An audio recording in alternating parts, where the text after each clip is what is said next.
Nah, ada 8 persiapan yang perlu kita lakukan untuk menyambut Ramadan. Yang pertama adalah persiapan ilmu.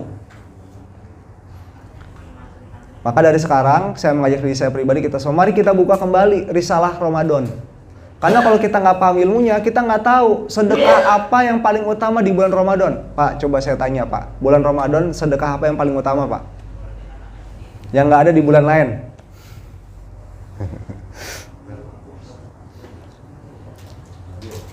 Betul, memberi makan orang berbuka puasa. Itu sedekah paling utama. Yang di bulan lain itu ada tapi jarang. Karena nggak tiap hari orang puasa. Gimana taunya? Belajar. Membekali diri dengan ilmu pengetahuan. Di bulan Ramadan ada 10 hari yang paling istimewa. 10 malam bukan hari, malam. Yang paling istimewa di antara semua malam lain dalam 1 tahun. Ya, Asyul Awakhir, 10 hari terakhir ya. Di dalamnya ada malam Lailatul Qadar. Gitu kan? Gimana kita bisa tahu bahwa itu adalah yang paling utama? Baca, belajar. Makanya bekal pertama adalah ilmu pengetahuan.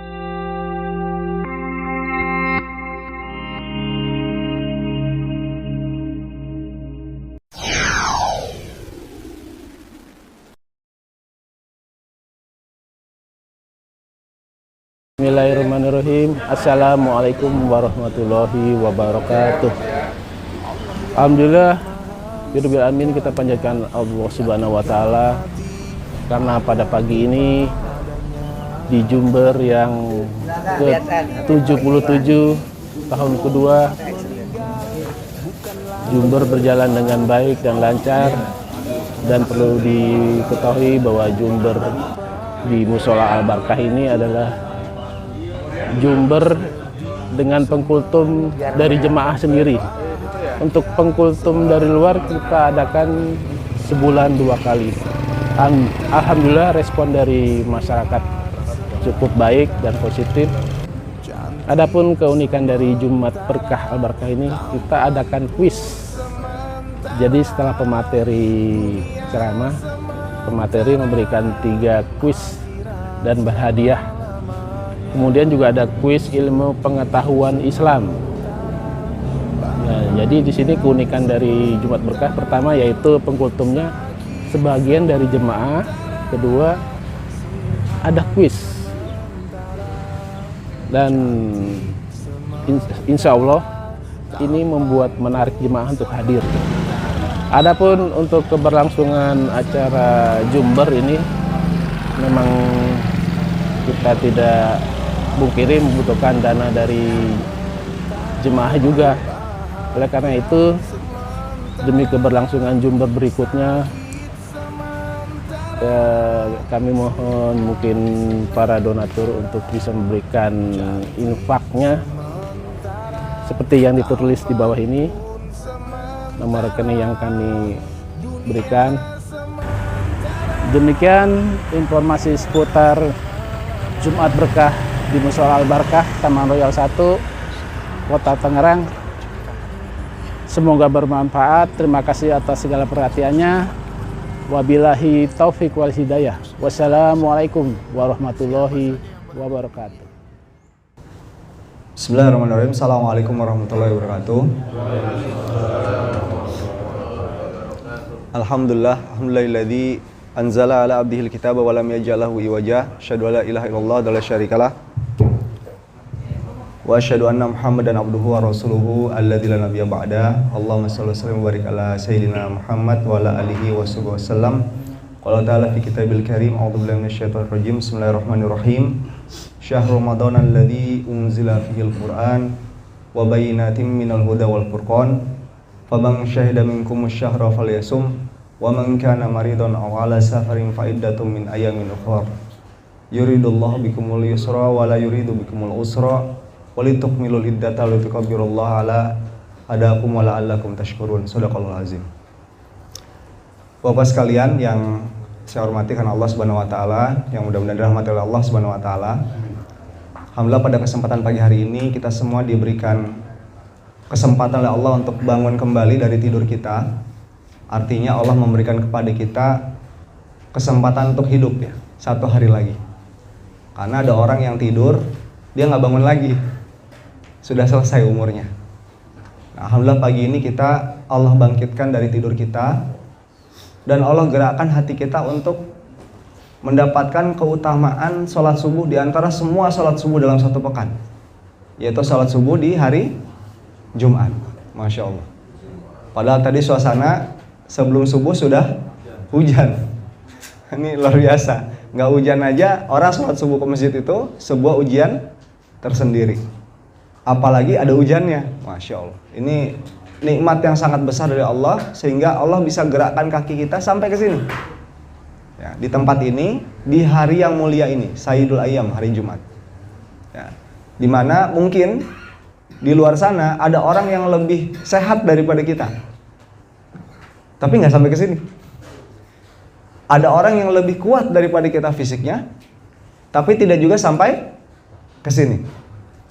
Ada orang yang kekayaannya lebih banyak daripada kita, posisinya lebih tinggi daripada kita, kedudukan sosialnya, tapi juga tidak sampai ke masjid pada saat subuh. Jadi ini nikmat yang luar biasa karena Allah berikan kepada kita kemudahan untuk hadir di tempat ini di hari yang penuh keberkahan ini, di waktu sholat yang tidak banyak manusia bisa memenuhinya, insyaallah. Mudah-mudahan ini adalah bagian dari pertanda keberkahan usia kita. Karena umur kita tidak pernah tahu kapan akan berakhir, mati tidak perlu menunggu tua, ya. Bayi juga bisa mati begitu ya Pak ya. Alhamdulillah kita di sisa umur kita yang mungkin sebentar lagi ini Allah masih berikan kepada kita kesempatan untuk terus beramal soleh. Dan mudah-mudahan ini adalah bagian dari pertanda Allah berkahi sisa umur kita sampai nanti Allah panggil kita pulang ya, dalam keadaan husnul khotimah insyaallah. Salam beri salam, semoga selalu curah kepada Rasulullah SAW serta keluarga beliau, para sahabat dan para penerus Islam yang akhir. Mudah-mudahan kita termasuk dalamnya. Yang pertama saya mau sampaikan, ini luar biasa ya, sholat subuh ramai begini gitu. Jadi udah layak lah kita bikin masjid di sana gitu ya. Kenapa? Karena sholat subuh itu adalah sholat yang paling berat ujiannya. Makanya saya kalau di klaster saya, salah satu indikasi keberhasilan Ramadan itu adalah jamaah subuh Pak. Jadi saya biasanya kalau sebelum Ramadan, saya data tuh jumlah peserta sholat subuh berjamaah di masjid berapa. Nanti kalau sudah Syawal, nambah nggak tuh jamaahnya? Kalau nambah berarti Ramadannya sukses. Jadi harapannya dari Ramadan ke Ramadan, dari Syawal ke Syawal, jumlah yang berjamaah sholat subuh di masjid itu bertambah sebagai pertanda suksesnya Ramadan. Nah, kalau sama aja ya berarti Ramadannya belum berhasil gitu. Nah mudah-mudahan semangat untuk menghidupkan sholat subuh berjamaah ini bisa terus Allah berikan keistiqomahan kepada kita semua. Dan kita bisa ajak saudara kita yang belum diberikan kesempatan ya, sehingga satu saat nanti kita bisa seperti Masjid Jogokarian ya di Jogja itu ya, dimana sholat subuhnya sama seperti sholat Jumat gitu. Pada titik itulah insya Allah umat Islam akan menggetarkan seluruh umat yang lain. Nah Bapak sekalian, insya Allah Ramadan sebentar lagi akan hadir ya, kurang lebih 50 sekian hari lagi. Nah pertanyaannya, kenapa kita harus siapkan Ramadan kita? Jadi Bapak sekalian, dalam hidup kita ini, ya, dari lahir sampai kita mati nanti, Allah tuh menyediakan terminal-terminal atau tempat-tempat perhentian ruhiyah buat kita untuk mencas ruhiyah kita. Dalam satu hari kita punya 5 terminal untuk melakukan charging ruhiyah atau keimanan kita, yaitu yang namanya sholat fardu ya, 5 kali dalam sehari. 1 kali dalam sepekan kita punya 1 terminal untuk mencas ruhiyah kita, yang namanya sholat Jumat. Nah, makanya kan ada keutamaan orang yang membaca surah Al-Kahfi itu ya. Kalau dibaca di malam Jumat, ya Allah akan memberikan dia cahaya ya, antara dirinya dengan Ka'bah. Kalau dibaca di hari Jumat, Allah akan memberikan bimbingan atau tuntunan cahaya antara Jumat 1 ke Jumat berikutnya. Itu dalam 1 pekan.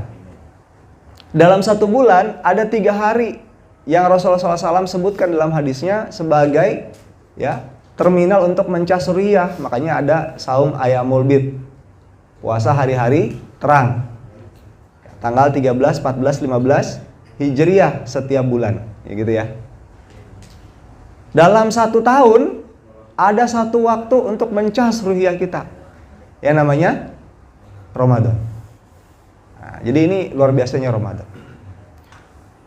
Dan Bapak sekalian, dalam Quran itu hanya ada 1 bulan di antara 12 bulan Hijriah yang namanya disebut secara eksplisit oleh Allah Subhanahu wa taala, yang namanya Ramadan. Tadi ayatnya saya bacakan, surat Al-Baqarah ayat 185.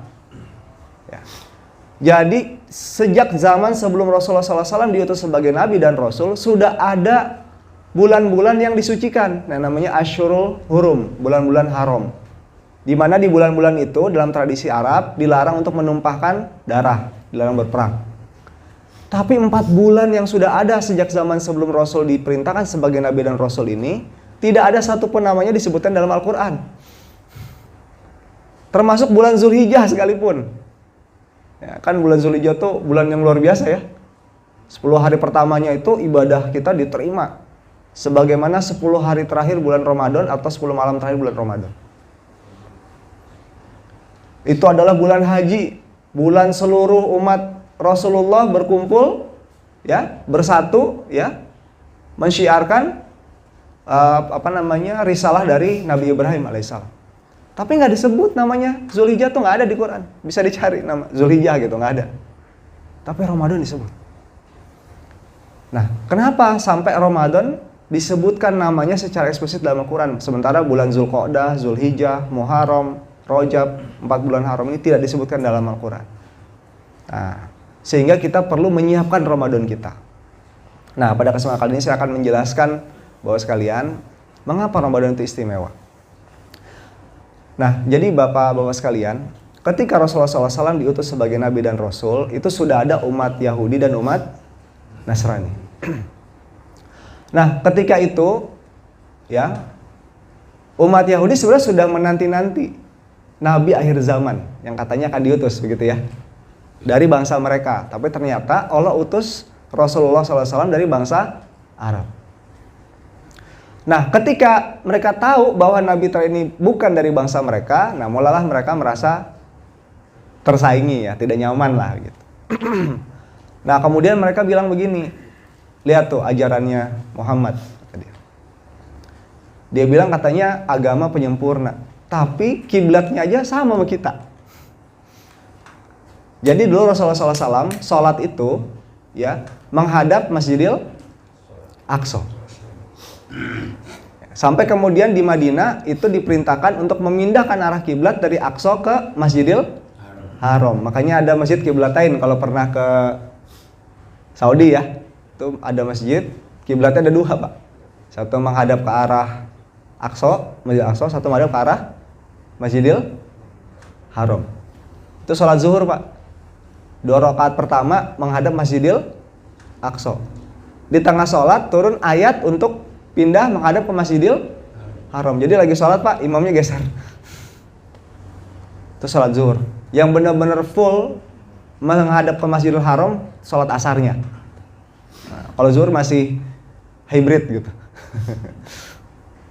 Itu menjawab tantangan orang Yahudi. Kiblatnya sama? Enggak, kiblatnya beda. Kita menghadap ke Masjidil Haram. Pertanyaannya, kenapa nggak dari awal menghadap ke Masjidil Haram? Karena ketika Rasulullah SAW di Mekah itu, di Masjidil Haram itu ada begitu banyak berhala. Lebih dari 300 berhala, Pak. Bapak bayangin. Itu di Masjidil Haram isinya berhala semua, patung semua. Dan risalah sholat itu sudah ada sejak Mekah.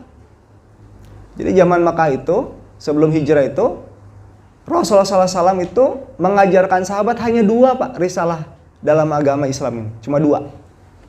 Nggak diajarin puasa, segala macam. Cuma 2. Yang pertama adalah Rasulullah SAW di Mekah itu kepada para sahabat mengajarkan tentang siapa Tuhan mereka. Yaitu Allah Subhanahu wa Ta'ala. Jadi bab akidah itu luar biasa diajarkan begitu kuatnya di fase Mekah. Makanya kalau Bapak-bapak buka surat Juz Amma yang banyak diturunkan di Mekah, itu isinya ayat-ayat tentang akidah, tentang ketuhanan semua, Pak. Ayat tentang syariat itu nggak banyak, sedikit sekali. Karena memang itu fase penanaman akidah. Yang kedua adalah diajarkan tentang bagaimana cara berkomunikasi dengan Tuhannya. Nah, yang pertama kan diajarkan tentang siapa penciptanya, yaitu Allah Subhanahu wa Ta'ala. Yang kedua, diajarkan tentang bagaimana cara berkomunikasi dengan penciptanya. Dengan apa, Pak? Cara kita komunikasi dengan Allah? Sholat. Sholat itu kita bicara kepada Allah. Makanya kita kalau lagi sholat, pikirannya kemana-mana, bahasanya sholat tidak khusyuk ya. Itu kita nggak beradab sama Allah sebenarnya. Lah orang kita ngajak bicara Allah, begitu Allah nemuin kita kemana-mana gitu. Jadi kita sholat itu seolah-olah kita sedang menghadap Allah Subhanahu wa Ta'ala. Wah, ini luar biasa. Pak Budi kalau menghadap ke Kapolres, pikirannya kemana-mana, pasti marah Pak Kapolres kan.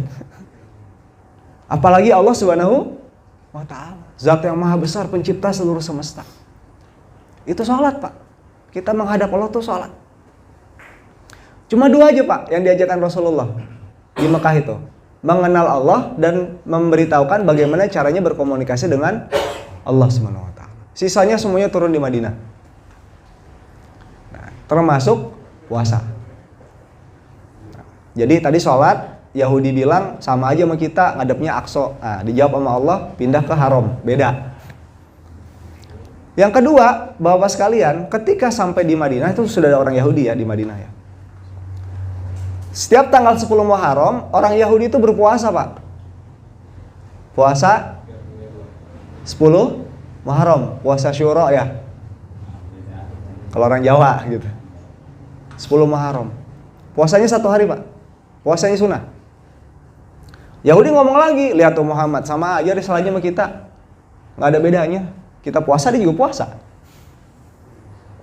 Makanya sampai Rasulullah itu bilang, kalau aku dikasih umur tahun depan, aku akan berpuasa sehari atau sesudah tanggal 10 Muharram untuk membedakan dengan Yahudi. Saya mau tanya Bapak sekalian, tahu nggak Pak, kenapa orang Yahudi yang kemudian kita juga puasa sunnah ya, setiap tanggal 10 Muharram itu puasa, Pak? Tahu nggak Pak, kenapa? Puasa itu dalam rangka apa, Pak? Ada yang tahu nggak, Pak? Nah, ini menarik. Bapak tahu tanggal berapa Nabi Musa alaihissalam ya dikejar-kejar Firaun, membelah langit dan Allah tenggelamkan Firaun? Tanggal laut. Tanggal berapa, Pak? 10 Muharram, Pak.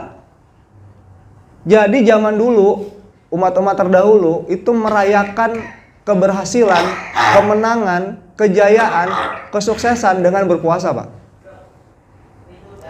Ketika Fir'aun, raja di raja yang sangat sempurna kekuasaannya, Allah tenggelamkan ya di Laut Merah itu kaum Yahudi merayakan kemenangan atas Fir'aun itu dengan berpuasa. 1 hari, Pak, puasanya. Jadi puasa 10 Muharram itu merayakan kemenangan atas Fir'aun. 1 hari, Pak, puasanya. Saya mau tanya, Ramadan berapa hari, Pak, puasanya? 29 atau 30 hari, 1 bulan lah gitu ya. Pak, kalau menang lawan Firaun aja puasanya 1 hari, kalau puasanya 30 hari itu berarti kita merayakan sesuatu yang lebih dahsyat, 29 atau 30 kali lipat dibandingkan kemenangan atas Firaun, Pak. Bener gak, Pak? Pertanyaannya apa yang kita rayakan, Pak? Ramadan itu perayaan lah, Pak. Apa yang kita rayakan, Pak? Coba, ada yang tahu gak, Pak?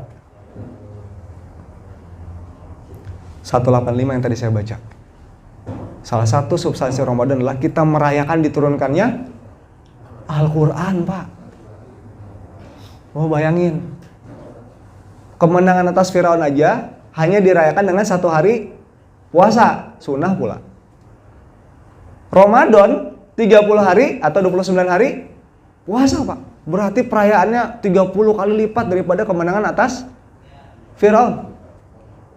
Perayaan apa yang sedang kita lakukan? Perayaan atas diturunkannya Al-Quran. Masya Allah. Jadi turunnya Al-Quran itu lebih dahsyat, lebih hebat daripada menangnya Nabi Musa atas Fir'aun 29 atau 30 kali lipatnya. Kenapa begitu? Karena dengan Quran maka Allah membuat deklarasi pernyataan selesainya risalah sebelumnya dan datangnya risalah baru yang namanya Islam. Yang undang-undangnya atau deklarasinya adalah berupa ayat-ayat suci yang dikumpulkan dalam Al-Quran. Jadi Allah mau jawab, ini agama penyempurna terhadap agama kalian, gitu bahasanya begitu. Ini umat baru yang menggantikan kalian, gitu. Dan itu dirayakan dengan puasa Ramadan. Makanya dikatakan Ramadan adalah syahrul Quran. Dan Quran ini Bapak sekalian, ya, adalah petunjuk dari Allah yang bukan hanya menjadi petunjuk bagi orang Islam. Karena dalam Quran Allah katakan, ya, Quran adalah juga hudal linnas. Betul nggak Pak?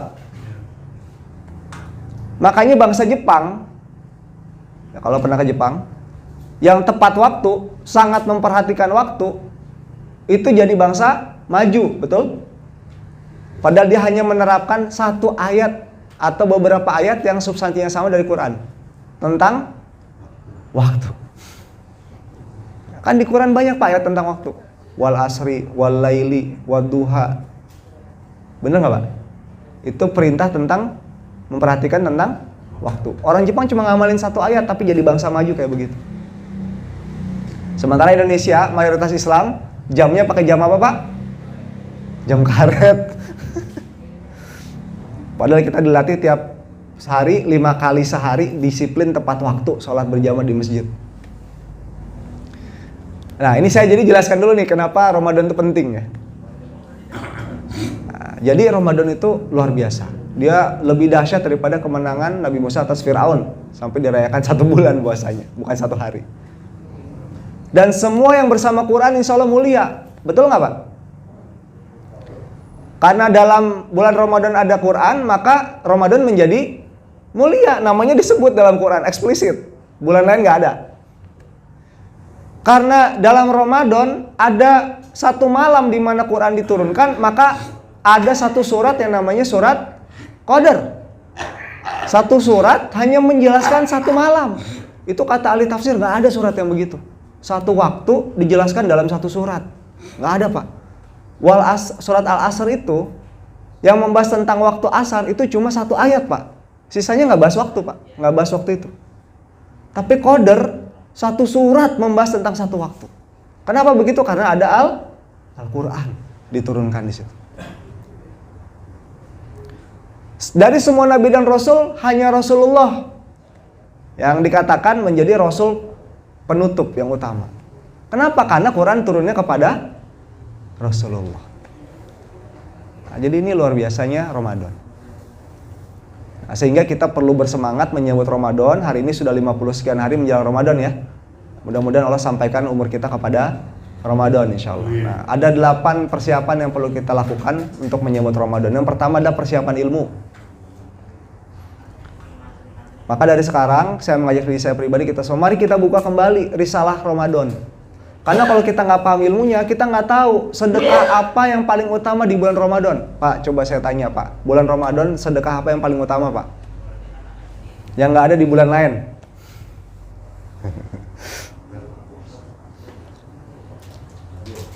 Betul, memberi makan orang berbuka puasa. Itu sedekah paling utama. Yang di bulan lain itu ada tapi jarang. Karena nggak tiap hari orang puasa. Gimana taunya? Belajar. Membekali diri dengan ilmu pengetahuan.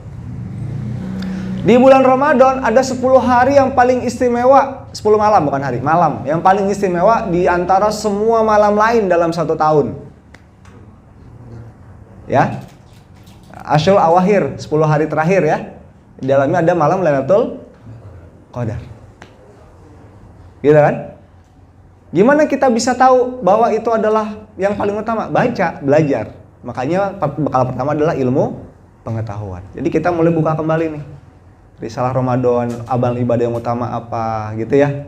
Yang waktu-waktu istimewa itu apa. Itu kita baca dan pelajari sebagai bekal kita. Itu yang pertama. Yang kedua, bekal kebersihan jiwa kita. Jadi ini bulan Rajab, dikatakan bulan Rajab itu adalah bulan pembersihan jiwa. Bulan Sya'ban adalah bulan latihan, dan bulan Ramadan adalah bulan berkompetisi dan memetik hasil.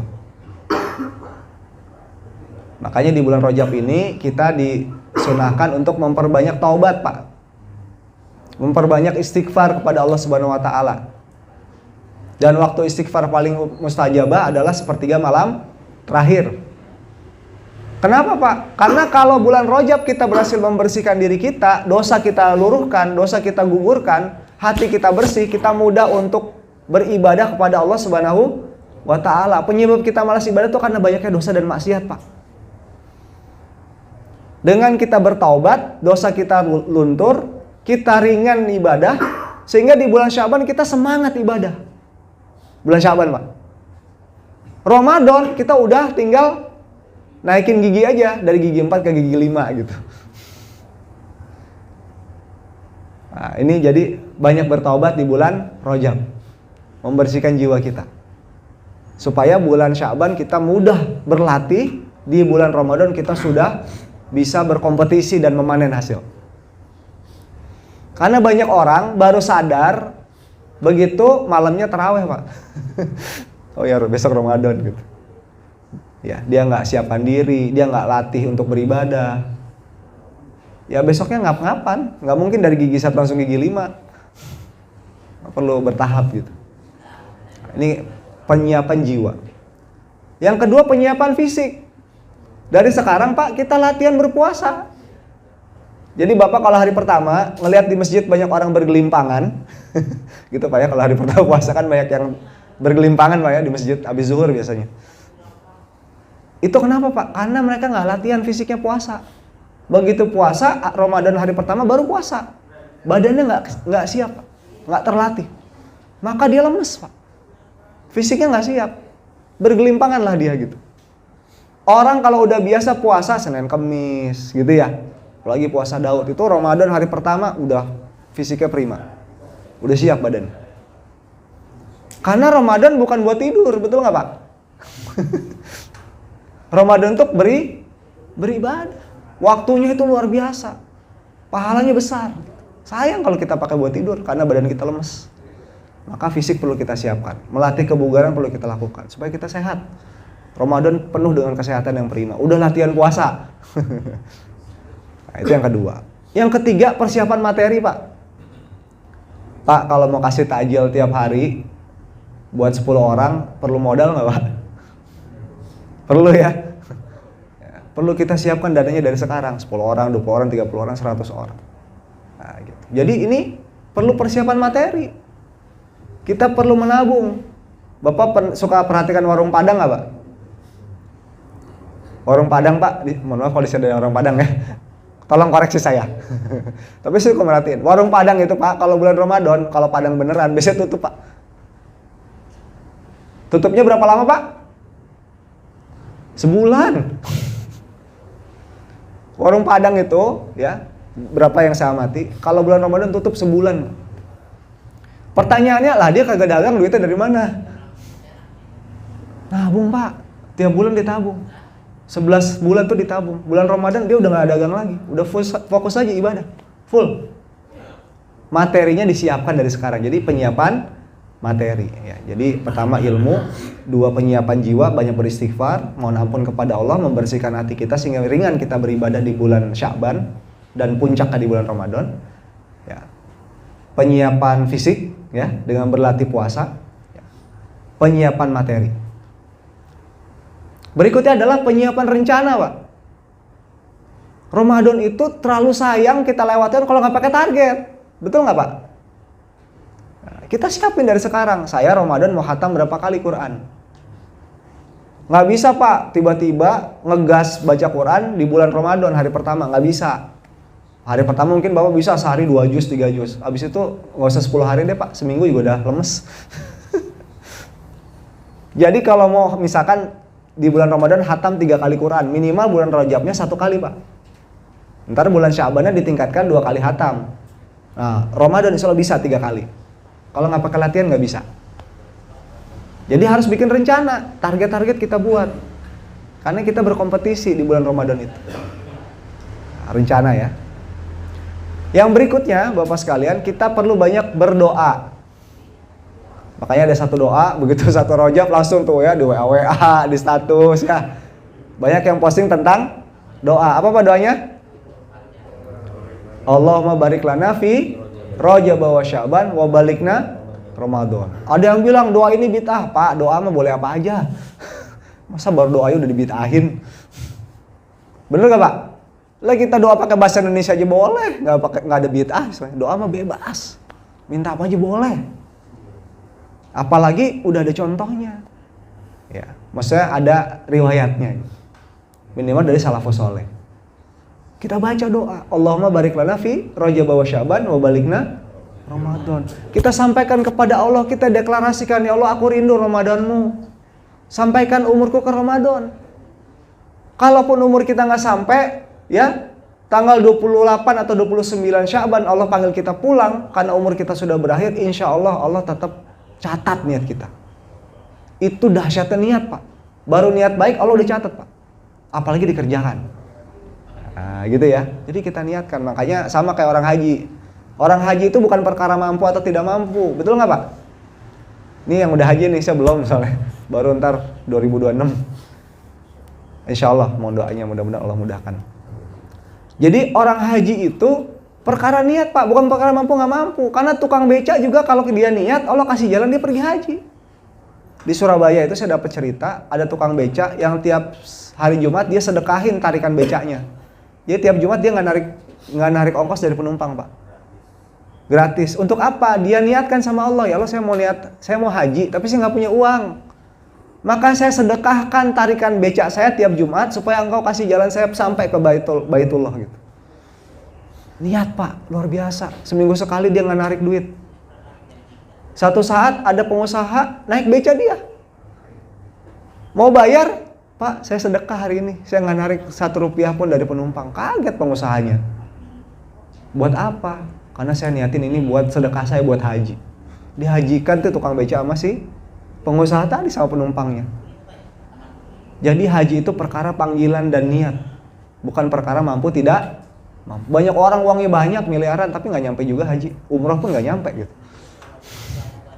Itu bab niat. Penting niat itu. Ini perkara amal batin. Jadi ada 2 amal nih. Ada amal batin, ada amal fisik, amal zohir. Sholat itu amal fisik Pak. Kelihatan. Tapi niat itu amal batin, nggak ada yang tahu. Dan begitu pentingnya niat, kalau Bapak buka Kutubus Sittah, 6 kitab hadis, semua bab pertama yang dibahas tentang niat. Nggak ada kitab hadis bab pertama yang bukan tentang niat. Ulama hadis itu tahu persis, niat itu ibadah yang paling penting sebelum ibadah fisik. Jadi doa, kita berdoa, Allahumma barik lana fi Rajab wa Sya'ban wa balikna Ramadan. Kita sampaikan kerinduan kita kepada Ramadan, kepada Allah Subhanahu wa taala. Mudah-mudahan Allah sampaikan umur kita kepada bulan Ramadan insyaallah.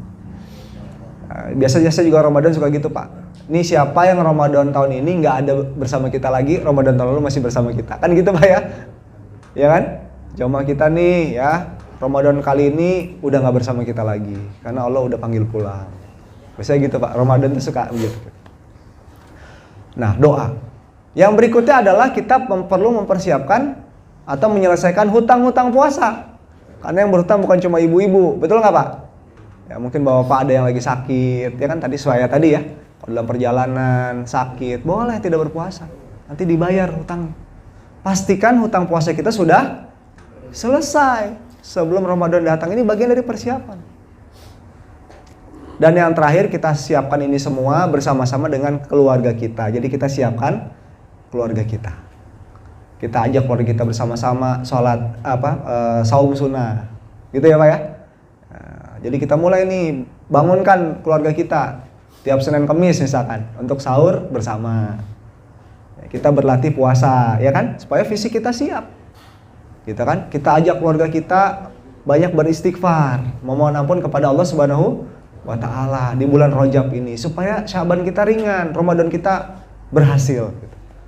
Kita ajak keluarga kita untuk sama-sama menabung, mempersiapkan sedekah kita di bulan Ramadan. Nah, jadi ini ya 8 persiapan yang perlu kita lakukan ya. Menjelang Ramadan mudah-mudahan Allah Subhanahu wa taala memberikan kepada kita ya Ramadan yang berhasil, yang sukses, yang membawa kita kepada ketakwaan. Karena Ramadan itu adalah la'alakum tattaqun, supaya kita menjadi orang bertakwa. Orang takwa itu Bapak Ibu, Bapak sekalian, mohon maaf nih nggak ada ibu-ibu ya. Bahwa sekalian, orang bertakwa itu adalah orang yang menyadari sepenuhnya posisi dirinya sebagai hamba Allah Subhanahu wa Ta'ala. Itu orang bertakwa, Pak. Kita ini hamba Allah, Pak. Hamba itu merdeka nggak, Pak? Hamba, Pak. Hamba itu nggak merdeka, Pak. Hamba itu budak dari tuannya. Kita ini budaknya Allah Subhanahu wa Ta'ala. Dan kita jadi hamba Allah 1 kali 24 jam, 7 hari seminggu, 30 hari sebulan. Betul nggak, Pak? Ya, kenapa? Karena jadi hamba Allah tuh nggak ada waktunya. Betul kan, Pak? Maka sebagai budak Allah, sebagai hamba Allah, kita harus berperilaku sesuai dengan kehendak Tuhan kita, sesuai dengan kehendak Allah Subhanahu wa Ta'ala. Budak itu nggak boleh melawan kehendak Tuannya. Maka kita harus tahu Allah maunya kita tuh gimana. Benar nggak, Pak? Sehingga itulah kenapa dalam Islam itu, ya, Allah memberikan kepada kita tuntunan bimbingan dari bangun tidur sampai tidur lagi. Bahkan cara kita tidur ada dalam Islam. Betul nggak, Pak? Karena kita 1 kali 24 jam adalah hamba Allah. Maka Allah harus menyediakan, ya, aturan untuk menilai siapa hamba yang baik, siapa hamba yang tidak baik. Dan aturan itu harus mencakup periode kita sebagai hamba 24 jam. Ya, maka dalam Islam menguap ada caranya, bersin ada caranya, tidur ada cara, karena kita hamba Allah, nggak berhenti gitu. Jadi dengan aturan yang lengkap, Allah tahu oh ini hamba yang baik, oh, ini hamba yang tidak baik kan gitu. Karena aturannya jelas. Nah, takwa itu menjadi hamba Allah yang baik. Maka saya nggak habis pikir kalau ada orang Islam itu korupsi. Karena Allah tidak suka orang mencuri, betul nggak? Kan dia kerja juga hamba Allah, betul nggak, Pak? Maka ketika dia bekerja, Allah melihat dia dan dia sebagai budak Allah harus mentaati apa yang Allah inginkan. Kalau Allah nggak ingin kita mencuri, ya kita jangan mencuri kan. Nah, inilah pentingnya kita itu memahami posisi kita. Kalau begini, insya Allah hidup kita selamat, insya Allah. Hidup kita berkah, hidup kita penuh dengan keridhaan Allah Subhanahu Wa Taala karena kita sadar betul posisi kita sebagai hamba Allah. Nah, mudah-mudahan Bapak sekalian, kita semua diberikan kemudahan oleh Allah Subhanahu wa taala, bimbingan hidayah inayah untuk banyak bertaubat di bulan Rajab ini, sehingga Allah bersihkan hati kita, ringankan langkah kita untuk semakin dekat dengan Allah dengan ibadah, dan Allah mudahkan kita untuk mencapai takwa dari Ramadan kita. Itu yang bisa saya sampaikan. Bila taufiq hidayah. Assalamualaikum warahmatullahi wabarakatuh.